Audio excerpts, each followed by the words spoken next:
नमस्कार, ऐसा देश हो मेरा में आपका स्वागत है। मैं हूं रामवीर श्रेष्ठ। व्यवस्था विचारों पर खड़ी होती है और विचार अगर ठीक नहीं है तो व्यवस्था में भी खामी पैदा हो जाती है। हम बात कर रहे हैं आज अर्थव्यवस्था की। पश्चिम में जो अर्थव्यवस्था खड़ी हुई है वो उस व्यवस्था को पूंजीवाद कहा जाता है और वो व्यक्ति उसमें संपत्ति का अधिकारी होता है। साम्यवाद में सारी संपत्ति समाज की होती है और वहां पर समाज का मतलब सरकार होता है। भारत में भी एक संपत्ति को लेकर चिंतक हुए गांधी जी। गांधी जी ने कहा कि संपत्ति जो है उसमें ट्रस्टीशिप जैसा व्यवहार होना चाहिए, यानी व्यक्ति उसको वो संपत्ति का एक देखरेख करने वाला एक इकाई है, ऐसा माना जाना चाहिए। लेकिन इस देश में एक और चिंतक जिन्होंने अर्थव्यवस्था को लेकर एक विचार दुनिया के सामने रखा है, ये बजरंग मुनि का अर्थशास्त्र क्या है, हम उस अर्थशास्त्र के बारे में आज जानने की कोशिश करते हैं। मुनि जी हमारे साथ स्टूडियो में हैं। आपका सबसे पहले तो स्वागत है और साथ ही ये सवाल भी कि दुनिया ने इन तीनों अर्थव्यवस्थाओं को देखा है। माने दुनिया ने एक तरह से कहा जाए कि पूंजीवाद को तो झेला भी है और साम्यवाद कहीं ना कहीं फेल होता दिख रहा है। गांधी जी को का जो दर्शन था अर्थशास्त्र को लेकर के, उसको भारत में कुल मिलाकर कहा जाए कि भारत की जो प्रारंभिक जो नेताओं की जो अग्रणी पंक्ति थी उसने इंप्लीमेंट करने नहीं दिया या होने नहीं दिया। तो आपने जो विचार रखा है अर्थशास्त्र को लेकर, वो विचार क्या है? एक अर्थशास्त्र है जो पश्चिम में चल रहा है, वह अभी तक चल रहा है, कमोबेश दुनिया भर में पूरी दुनिया भर में चल रहा है और भारत में भी वह चल रहा है वर्तमान समय में। बिल्कुल। उसके अच्छे और बुरे परिणाम भी हम देख रहे हैं। बिल्कुल। कि उस अर्थशास्त्र से क्या अच्छा हुआ और क्या बुरा हुआ। बिल्कुल। गांधी जी का अर्थशास्त्र कभी समझा नहीं गया। गांधी जी क्या कहना चाहते थे वो न गांधी जी के जीवन काल में समझा गया और न गांधी जी के बाद समझा गया। बिल्कुल। और न मैं समझ पाया। आप कितना समझते हैं मुझे नहीं मालूम, लेकिन वो ट्रस्टीशिप का सिद्धांत क्या था, कैसे इंप्लीमेंट होगा, क्या उसकी अच्छाई थी क्या बुराई थी, ये पता नहीं है। लेकिन साम्यवादी जो अर्थशास्त्र है उस पर भी बातचीत होनी चाहिए। तो उस पर एक बात होनी चाहिए। साम्यवादी अर्थशास्त्र ये था कि संपत्ति संपूर्ण समाज की होगी और समाज यानी सरकार की होगी। बिल्कुल। तो यहाँ आकर के गड़बड़ हुआ और साम्यवाद का जो अर्थशास्त्र था वो सफलतापूर्वक चलाए जाने के बाद भी चला कभी नहीं है। उसको तो बंदूक के जोर से चलाया गया, बलपूर्वक बंदूक के जोर से चलाया गया उसको। तो सफलतापूर्वक चलाने के बाद जब बंदूक की ताकत कम हुई तो वह पूंजीवाद के सामने ढेर हो गया और वो असफल हो गया। लेकिन जो पूंजीवाद का अर्थशास्त्र है वह अर्थशास्त्र भी कोई आदर्श स्थिति नहीं है। उसने भी समाज के अंदर लोभ पैदा किया है, लालच पैदा किया है, धन को सारा महत्व दिया है। तो इसलिए उसके बारे में भी कुछ नया सोचा जाना चाहिए और वो हम लोगों ने बैठ करके पिछले 57 वर्षों के रिसर्च में उस पर कुछ सोचा समझा। और पूंजीवादी अर्थव्यवस्था में कहीं ना कहीं व्यक्ति को अगर उसके अंदर समझ है, चालाकी है, धूर्तता है तो वो जितना चाहे पूंजी समाज से शक करता है। जेब काटने की छूट है। यह बात सही है, जेब काटने की ये उसके दुष्परिणाम हैं। तो उस पर हम लोगों ने सोच करके एक नए प्रयोग को हम लोगों ने जन्म दिया या सोचा। बिल्कुल, ये अर्थशास्त्र का चौथा प्रयोग, चौथा विचार क्या है होना चाहिए, वो हम लोगों ने दुनिया के सामने रखा। हम आपके विचार के बारे में बात करेंगे, लेकिन अभी भी हम थोड़ा सा ये जानना चाहेंगे, क्या मार्क्स ये जो कम्युनिज्म का जो अर्थशास्त्र था, साम्यवादियों का जो अर्थशास्त्र का विचार था, ये फेल हुआ है, ऐसा कहना कितना उचित है? जबकि रूस में भले ही कुछ दिक्कतें आई हों, चाइना में तो बूम कर रहा है, ग्रो कर रहा है। चाइना में भी फेल हो गया क्योंकि चाइना भी धीरे धीरे साम्यवाद के नाम पर पूंजीवाद की ओर बढ़ रहा है। वहां भी व्यक्ति को व्यक्तिगत संपत्ति रखने की छूट लगातार बढ़ाई जा रही है। देना एक अलग बात है कि हमने थोड़ी सी छूट दे दी और रोक दिया, ऐसा नहीं है। लगातार चाइना में भी व्यक्तिगत संपत्ति की छूट दी जा रही है, भ्रष्टाचार वहां भी बढ़ रहा है। हाँ, अब हम जानना चाहेंगे कि ये जो चौथा दर्शन है अर्थशास्त्र का, ये क्या है? ये चौथे दर्शन में हम लोगों ने ये कहा है कि संपत्ति न व्यक्ति की व्यक्तिगत होगी, जी, न संपत्ति ट्रस्टीशिप का कोई सिद्धांत होगा, क्योंकि तो समझ में नहीं आया है। बिल्कुल, और संपत्ति सामूहिक भी नहीं होगी समाज की या सरकार की, बल्कि संपत्ति परिवार की होगी। कि जो भी संपत्ति होगी वह परिवार की सामूहिक होगी, परिवार के प्रत्येक सदस्य का उसमें परिवार से अलग होते समय समान अधिकार होगा, लेकिन परिवार में रहते समय उसका अलग से कोई अधिकार नहीं होगा, वो संपूर्ण संपत्ति पूरे परिवार की होगी। लेकिन इसमें मैं ये बात जानना चाहूंगा कि आज ऐसे में जबकि पति और पत्नी जो सबसे एक दूसरे के प्रति सबसे विश्वसनीय साथी माने जाते हैं, ये अपना अकाउंट नंबर, अपना अपना अकाउंट अलग अलग मेंटेन करने लगे हैं, ऐसी कंडीशन में क्या आपको लगता है कि पूरे परिवार को संपत्ति जो है उसका पूरा फैमिली अकाउंट, जॉइंट अकाउंट भी नहीं, यानी फैमिली अकाउंट उसका मेंटेन किया जा सकता है?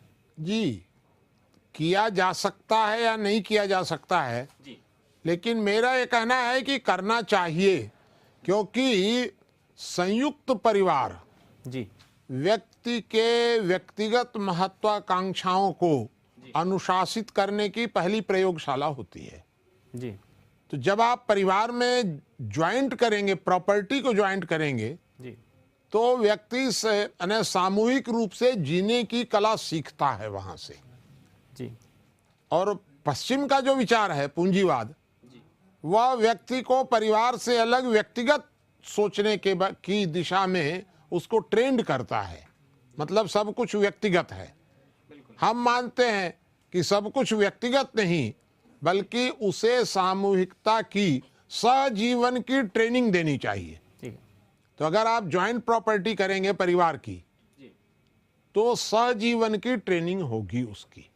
और इसलिए हम लोगों ने परिवार की संपत्ति, आप 2 आदमी का परिवार बनाइए, उसमें क्या दिक्कत है कि 50 का परिवार, सहमत लोगों का आप परिवार बनाइए। ये जो चौथा दर्शन है अर्थव्यवस्था का, इस कहानी को अगर हम थोड़ा सा आगे बढ़ाएं और परिवार से बाहर निकालें और समाज की ओर ले चलें, तो समाज में अर्थव्यवस्था का बेस क्या होगा? यानी राज्य के और समाज के संबंध किस तरह के होंगे, उसमें कर प्रणाली किस तरह से रेगुलेट की जाएगी, ये भी एक देखिए सीधी सी बात है, वर्तमान जो अर्थव्यवस्था है भारत की जी, अब दुनिया की अर्थव्यवस्था से हम अभी निकले, बिल्कुल, भारत की जो अर्थव्यवस्था है, भारत की अर्थव्यवस्था में गरीब, ग्रामीण, श्रमजीवी, छोटा किसान, ऐसे लोग जिनकी कुल आमदनी ऐसा माना जाता है कि जैसे करीब 1 लाख रुपए एक परिवार की 5 लोगों की होगी, या 40,000 रुपया एक व्यक्ति की होगी मान लीजिए, या 30,000 होगी, जो भी मान लें आप, कोई बात नहीं। ऐसे 30%, 33% जो लोग हैं, गरीब, ग्रामीण, श्रमजीवी, छोटे किसान, इन चारों का शोषण हो रहा है शहरी लोगों के द्वारा। इसमें शहरी गरीब भी काउंट कर रहे हैं आप? नहीं, हाँ, गरीब सब, गरीब सब, उस सीमा से नीचे वाला गरीब, जी, जी, जी। जो सीमा जो सरकार ने बनाई है वो नहीं, बिल्कुल, हम जो मानते हैं। बिल्कुल। शहरी, बुद्धिजीवी, पूंजीपति, ये जो सारे लोग हैं, ये सारे लोग उसका शोषण कर रहे हैं। भारत की वर्तमान जो अर्थव्यवस्था है, उस पर मध्य उच्च वर्ग का पूर्ण अधिकार है। बुद्धिजीवी उसका पूरा माने भोग कर रहे हैं। इस अधिकार के पीछे कौन सा कारक है कि ये अधिकार? जी, वो यदि और आप गहराई से सोचेंगे जी, तो संपूर्ण भारत में गरीब, ग्रामीण, श्रमजीवी, छोटे किसान के उत्पादन और उपभोग की सारी वस्तुओं पर भारी कर लगाए जाते हैं जी। और कर लगा करके उसका लाभ कौन उठाता है? शहर का आदमी। जैसे आपको बताएं, बिल्कुल, गांव का जो किसान है, किसान के उत्पादन पर कर लगेगा और शिक्षा पर खर्च किया जाएगा, साइकिल पर टैक्स लगेगा। एक साइकिल पर संपूर्ण भारत में 400 रुपया टैक्स लगता है। बिल्कुल। तो साइकिल पर टैक्स लगेगा और रसोई गैस को छूट दी जाएगी। कौन सा अर्थशास्त्र है? गांव का उत्पादन होता है, पेड़ पौधा, आंवला, हर्रे, या गांव में जितनी चीजें बनती हैं, साल बीज बनता है, गोंद बनता है, ये सब चीज गांव में पैदा होती है। ठीक बात है। तो गांव के उत्पादन पर टैक्स जी, और बिजली पर सब्सिडी, डीजल पर सब्सिडी, केरोसिन पर सब्सिडी, सरसों तेल पर टैक्स जी, और केरोसिन तेल पर सब्सिडी, जी, जी, लकड़ी पर टैक्स जी, और गैस पर सब्सिडी। जी, तो मीडियम क्लास जो है, वो मीडियम क्लास ने पूरी तरह से लोअर क्लास का शोषण किया है। अब आप जरा सोचिए, एकदम साफ बात है, मैं आपसे क्लियर कर रहा हूं इसको। बिल्कुल, मैं भी इसलिए शांति से सुनने की गांव कोशिश का कर रहा हूं। एक किसान अपना अनाज बेचने शहर में जाता है, जी, तो जब वो 100 रुपए का उस अनाज को बेचता है तो 10 रुपया सरकार का टैक्स कट जाता है जी, और 90 रुपया उस किसान को मिलता है। 90 रुपया लेकर के वो किसान जब किसी दुकानदार के यहाँ कपड़ा खरीदने जाता है, जी, लोहा खरीदने जाता है, कोई चीज खरीदने जाता है, तो 10 रुपया सरकार के खजाने में चला जाता है। उसको मिला 80 रुपये का सामान। अब वो 80 रुपये का सामान घर में लेके जाता है और 100 रुपये का अनाज लेकर के शहर में आता है, और 20 रुपया आपके शहर के खजाने में चला गया। जी, जी, आप कहते हैं इससे मेट्रो लगाएंगे, आपको शिक्षा का बजट बढ़ाना है, ज्ञान चला गया रसातल में सारे देश में। शिक्षा पर खर्च आप बढ़ाते जाइए, 1 गुना, 2 गुना, 5 गुना, 10 गुना। हिंदुस्तान का हर बुद्धिजीवी जान दे रहा है इस बात के लिए कि शिक्षा का बजट बढ़ाओ। अरे भाई, शिक्षा का बजट बढ़ाओ, बहुत तुम्हारी अच्छी मांग है, शिक्षा का बजट बढ़ाओ, आएगा कहां से? और इसलिए बजरंग मुनि का अर्थशास्त्र कहता है कि गरीब, ग्रामीण, श्रमजीवी, छोटे किसानों के उत्पादन और उपयोग की सारी वस्तुएं पूरी तरह कर मुक्त कर दी जाएं। 30-33% निचले तबके के लोगों को 2000 रुपया प्रति व्यक्ति प्रति माह की नगद सब्सिडी दी जाए। और ये सारा कुछ करने के बाद, सभी प्रकार के टैक्स हटाने के बाद, सब्सिडी देने के बाद जितना खर्चा आता है वो सारा का सारा डीजल, पेट्रोल, बिजली, केरोसिन, कोयला, गैस, इन सब पर डाल दिया जाए। इसके लिए पेट्रोल के दाम कितना गुना बढ़ाने पड़ेंगे, ये अंदाजा है आप? देखिए, यदि 2000 रुपया प्रति व्यक्ति देंगे, 2000 रुपये का मतलब है एक परिवार को, 5 आदमी के एक परिवार को 10,000 रुपया प्रति माह आप उसको सब्सिडी देंगे। 10,000 रुपया प्रति माह। वैसी स्थिति में आपको लगभग 2 गुना करना पड़ेगा। 2 से 2.5 गुना भी हो सकता है। 2.5 गुना भी हो सकता है, कोई हर्जा नहीं है। बिल्कुल। जब तक श्रम का मूल्य नहीं बढ़ता है, उस सीमा तक डीजल पेट्रोल का मूल्य बढ़ाया जाना चाहिए। तो गांव वाले को 2 लाभ होगा। देखिए, उससे श्रम का मूल्य बढ़ेगा, श्रम की मांग बढ़ेगी, ये एक लाभ हुआ। और 2000 रुपया ऊपर से उसको सब्सिडी मिलेगी।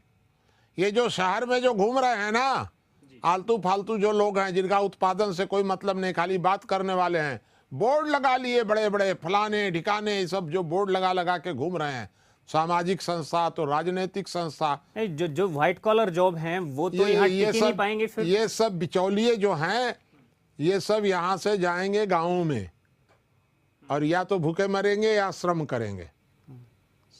इनको श्रम करना पड़ेगा। ये जो जितने बिचौलिए हैं, तो भूखे मरेंगे या फिर उनका श्राप आपको लगेगा? श्राप नहीं, श्रम करेंगे।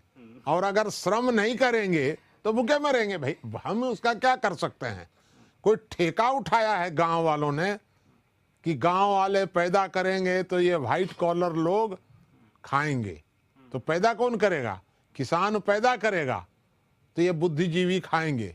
शिक्षा पर बजट बढ़ाओ, जान दे देंगे शिक्षा के लिए, बिल्कुल ऐसा बंद, कोई शिक्षा पर कोई बजट नहीं होगा। इससे आपको नहीं लगता कि आबादी का अदल बदल हो सकता है इससे? जी, आबादी का अदल बदल तो होगा।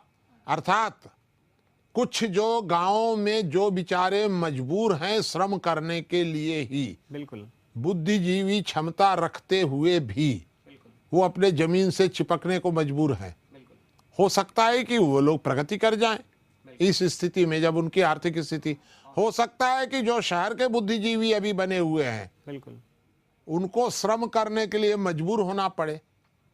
तो देशकाल परिस्थिति के अनुसार आबादी का कुछ फेरबदल भी होगा। आबादी का भी फेरबदल होगा और जो क्लास है वो भी ब्रेक हो जाएगी। हाँ, क्लासेस या तो बदलेंगी या टूटेंगी। अभी क्लास क्या है?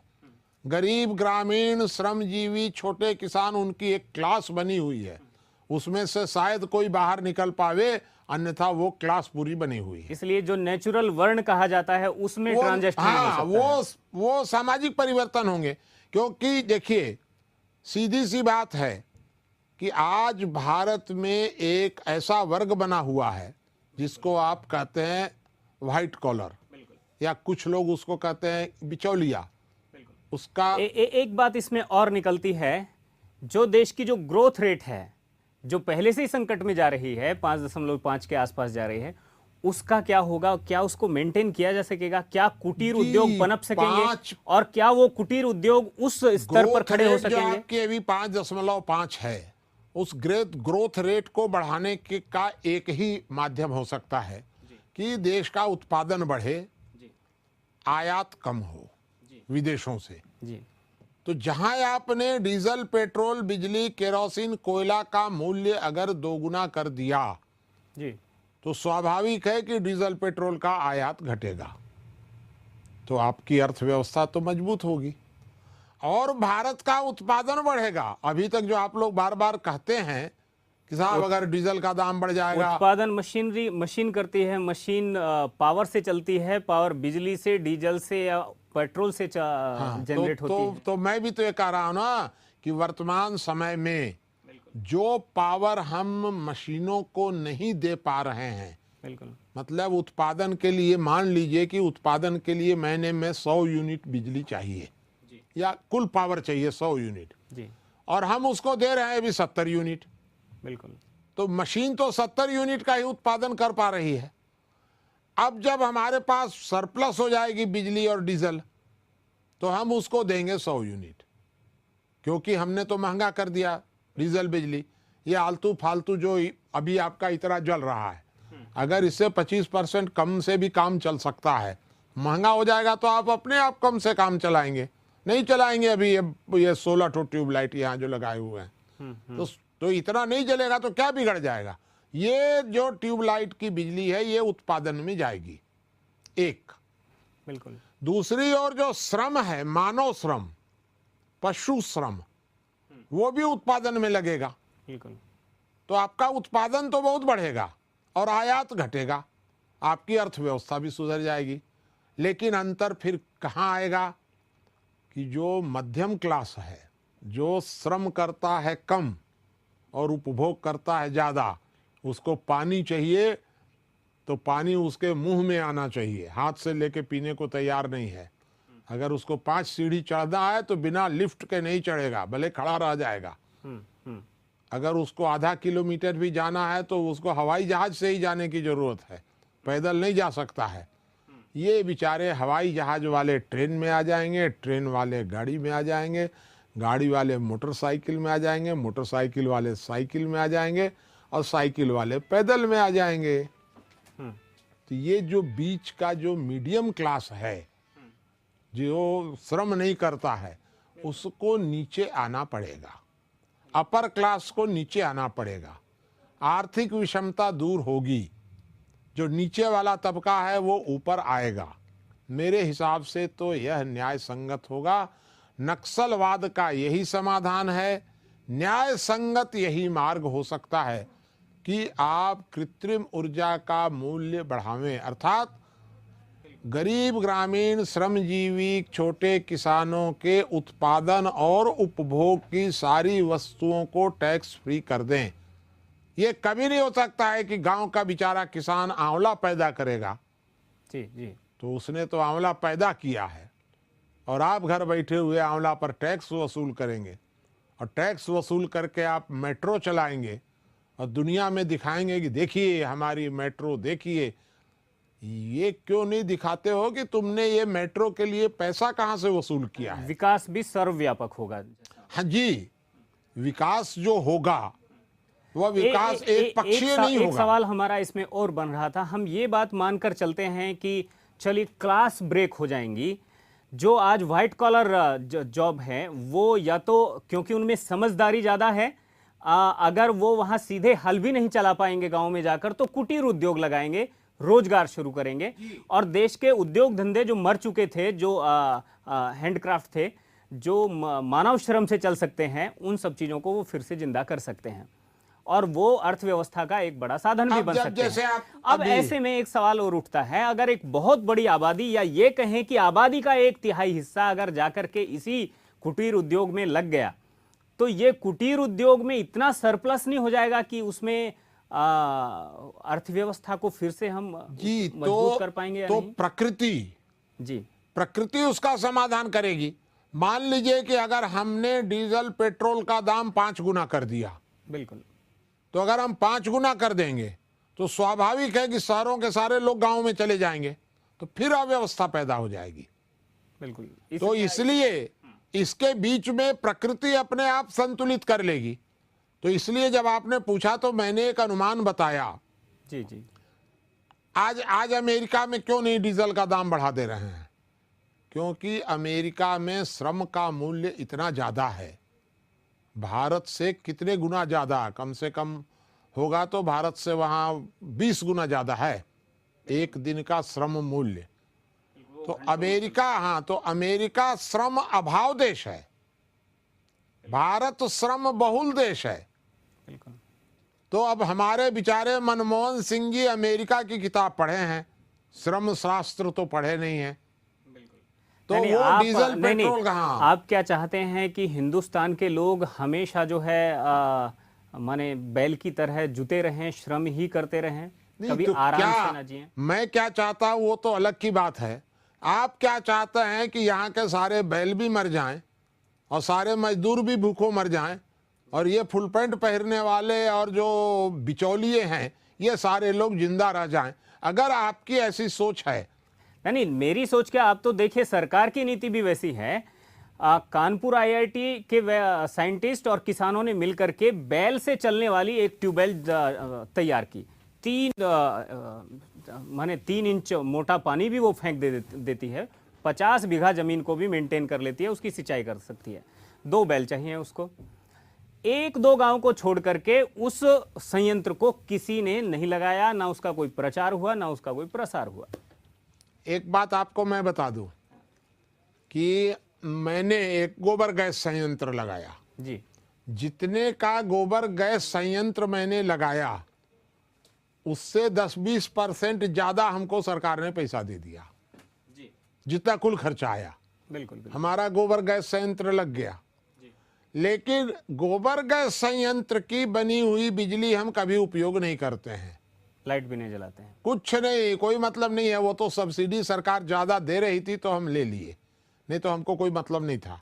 सारा काम हम इस बिजली और गैस से करते हैं। मैं जंगल में रहता हूँ, जंगल में, और जंगल में पेड़ की लकड़ी से खाना नहीं बनाता हूँ, इस गैस से बनाता हूँ, जबकि जंगल में रहता हूँ। तो प्रश्न यहाँ ये खड़ा होता है कि जो मीडियम क्लास है वो पेड़ों पर टैक्स लगाएगा और रसोई गैस पर छूट देगी। हमारा कहना है कि ये मनमोहन सिंह वगैरह, चिदम्बरम वगैरह जो है ना, इनमें हिम्मत नहीं है कि ये रसोई गैस का दाम बढ़ा दें, इनमें हिम्मत नहीं है कि डीजल पेट्रोल का दाम बढ़ा दें। डीजल पेट्रोल रसोई गैस का दाम बढ़ा देंगे। अभी तो बढ़ाया है रसोई गैस, कहाँ बढ़ाए हैं? कुछ कहा है 6 सिलेंडर के बाद। आपको पता ही नहीं है कि बढ़ाया नहीं है इन्होंने। देखिए, एक होता है रीवैल्यूएशन। जी जी।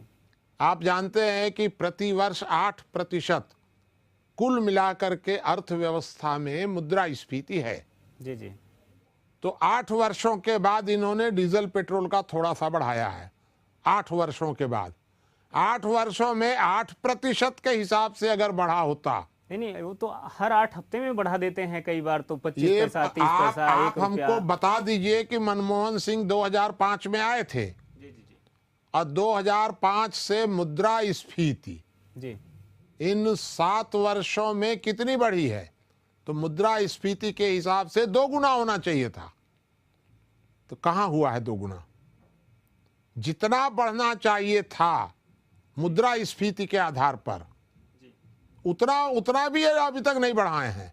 ये तो बढ़ाने का नाटक करते हैं, क्योंकि भारत की संपूर्ण राजनीतिक व्यवस्था, तो यानी अगर बढ़ा दिया, यानी 2 गुना, अगर 2.5 गुना उस दिशा में अगर चले गए, जैसा कि मुद्रास्फीति के साथ में उसको मेंटेन अगर किया सरकार ने ईमानदारी के साथ, हाँ, जैसा तो कि आप कह रहे हैं। मुद्रास्फीति के आधार पर भी अगर आज से मेंटेन करेंगे तब भी कुछ फर्क नहीं पड़ने वाला, लाभ नहीं होगा।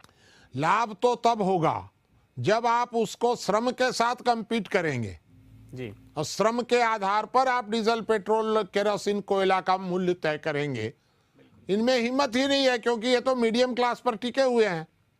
सारे मोटी मोटी औरतें निकल जाएंगी, मर गए, हमारा बजट बिगड़ गया, इनका तो बजट बिगड़ गया, ये कार चलाने वालों का बजट बिगड़ जाएगा, हवाई जहाज में यात्रा करने वालों का बजट भी जब बिगड़ जाएगा, ये 125 रुपये रोज की मजदूरी करने वाला का बजट चाहे बिगड़े चाहे बने। आप एक बात और आखिरी सवाल आप बताइए, क्या आप ये जो बड़े उद्योग हैं जिसको इंडस्ट्री कहते हैं, कारखाना कहते हैं, क्या आप उनकी मुखालफत में हैं, उनकी खिलाफत में हैं? नहीं, कारखानों को कहाँ इससे घाटा होने वाला है? किसी प्रकार का कोई घाटा नहीं होगा, उत्पादन बढ़ेगा। अभी आप कारखानों को जो कम बिजली दे रहे हैं, कारखानों को आप सरप्लस बिजली देंगे, बिल्कुल आपका यहाँ से आयात घटेगा, निर्यात आपका बढ़ेगा। दूसरा एक लाभ ये होगा आपके कारखानों को, जो लाभ होगा कि आप कारखानों पर जितना टैक्स लगा रहे हैं, बिना मतलब का टैक्स छोड़ दीजिए ना, आपने तो डीजल, पेट्रोल, केरोसिन पर लगा दिया, आप फिर कारखानों पर आवागमन को महंगा होने दीजिए, ग्रामीण अर्थव्यवस्था जिंदा हो जाएगी। बिल्कुल, आवागमन को महंगा अगर नहीं करेंगे तो मीडियम क्लास हमेशा मजबूत होता जाएगा, लोअर क्लास का शोषण होता रहेगा। यही तो मैं कह रहा हूं। गांधी जी का जो दर्शन था, जो ट्रस्टीशिप का दर्शन था, वो लोगों की समझ में नहीं आया।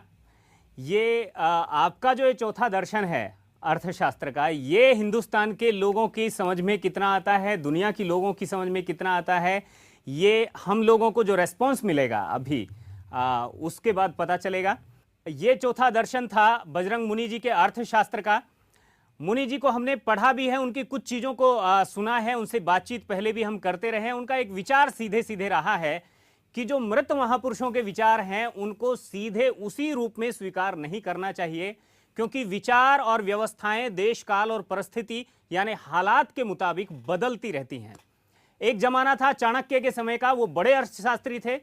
उस जमाने में लक्कड़हारा, लुहार, बढ़ई और जो इस तरह कुम्हार, इस तरह की जो क्लास थी, ये काफी समृद्ध थे, इनसे कर लिया जाता था और उस कर से राजा के यहाँ पर स्वर्ण मुद्राएं इकट्ठी होती थी और वो महापद्मनंद उन्हीं स्वर्ण मुद्राओं से बन जाता था। लेकिन आज अर्थव्यवस्था की रीढ़ में कृत्रिम ऊर्जा है, डीजल है, पेट्रोल है, केरोसिन है, इस तरह की जो ये कृत्रिम ऊर्जा है, इसको हम आज ये इस देश की, दुनिया की अर्थव्यवस्था की रीढ़ है। अगर इसके बेस को, इसको हमने अगर हिलाया या इसको हमने संतुलित कर दिया तो शायद सामाजिक व्यवस्थाएं भी और आर्थिक व्यवस्थाएं भी संतुलित हो सकती हैं। कुल मिलाकर जो पूरी बात का लब्बो लुभाव है, ये बजरंग मुनि जी के अर्थशास्त्र का यानी अर्थशास्त्र का चौथा दर्शन, ये इस बात की ओर संकेत करता है। हमारी फोन लाइनें खुली हुई हैं, आप जो फोन कर रहे हैं उसका रेस्पॉन्स क्या है, आप हमें क्या, मुनि जी से आप सीधे बात कर सकते हैं, अपनी राय दे सकते हैं। आप सहमत हैं या असहमत हैं, आप उसमें कुछ जोड़ना चाहते हैं, आप पूरी तरह से, आपको छूट है, लेकिन पूरा एपिसोड देखने के बाद आप अपनी राय जरूर दीजिए। और बजरंग मुनि जी के विचार आप ज्ञान तत्व में पढ़ सकते हैं, आप kashindia.com पर भी जा सकते हैं और मुनि जी के विचारों को पढ़ सकते हैं। फिलहाल इस एपिसोड में मुझे दीजिए इजाजत। नमस्कार।